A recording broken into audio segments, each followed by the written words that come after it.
Racist cop slaps elderly black man, then his FBI son walks into the courtroom. Before we dive in this story, hit the comments and tell us your city or country. Let's see how far this story reaches.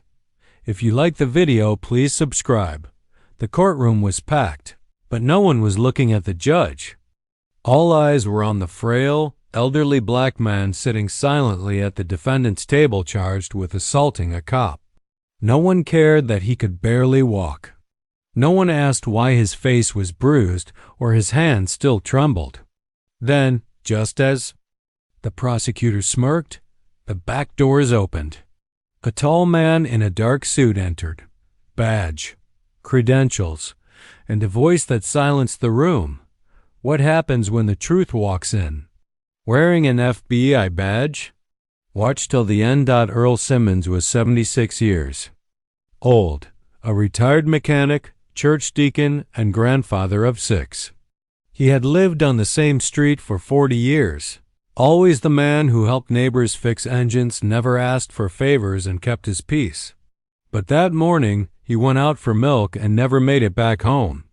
A young cop, new to the force and full of misplaced suspicion, claimed Earl looked like a suspect. He shouted. Earl tried to explain, but the officer didn't listen. He slapped Earl across the face and slammed him on the hood of the car. And when Earl fell fragile bones and all the cop claimed, he resisted. The incident was caught on a nearby security cam, but the footage was mysteriously lost. Now Earl was on trial for assaulting a police officer, but what the court didn't know, what the cop didn't know, was who Earl's son was. Earl's court-appointed attorney whispered apologies, clearly outmatched. The prosecution painted Earl as aggressive and non-compliant. No one spoke of his age, or the bruises, or the painkillers he now needed to sleep. The cop sat tall in the witness box, voice firm and smug. The defendant struck me. First, he claimed, I feared for my safety. He didn't mention how Earl could barely lift his arm. Whispers echoed in the courtroom. A few jurors shifted, uncertain but silent. Then, without warning, the back doors creaked open. A tall man stepped in. Immaculate black suit, steel gray tie, and a flash of a federal badge. He walked straight to the bench, slid a sealed folder to the judge. Special Agent Marcus Simmons, FBI, requesting permission to submit new evidence.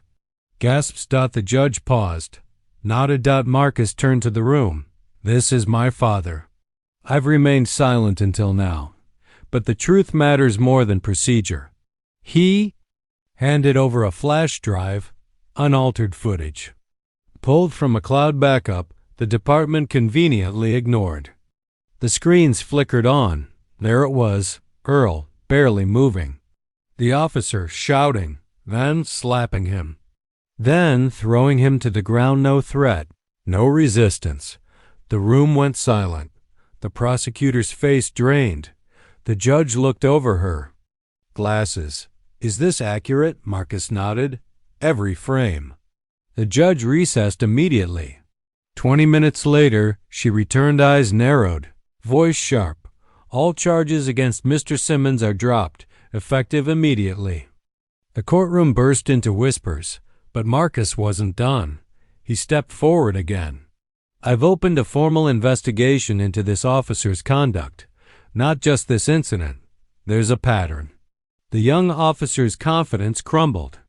The courtroom now stared at him. Outside, as cameras rolled and reporters shouted questions, Marcus simply said, My father served this country and his community for decades. He was beaten, humiliated, and nearly jailed for walking to the store while black. He turned to Earl, helped him stand, and whispered, Let's go home. The city had seen justice for once, but it had taken a son in the FBI to make it happen. Earl never asked for attention, but his case went viral within hours. News outlets picked up the footage. Protests surged. The officer was suspended pending investigation, and within weeks, others came forward with similar stories.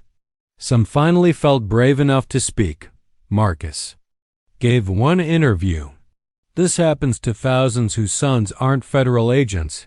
That's the real injustice. Earl returned to his home. The bruises healed slowly. The fear didn't, but his story lit a fire, because it begged the question, how many elderly black men have suffered in silence, without anyone watching? And how many more will until we decide to see them? Drop your city and country in the comments. Share the story if you believe in justice for everyone, not just the connected. Take care.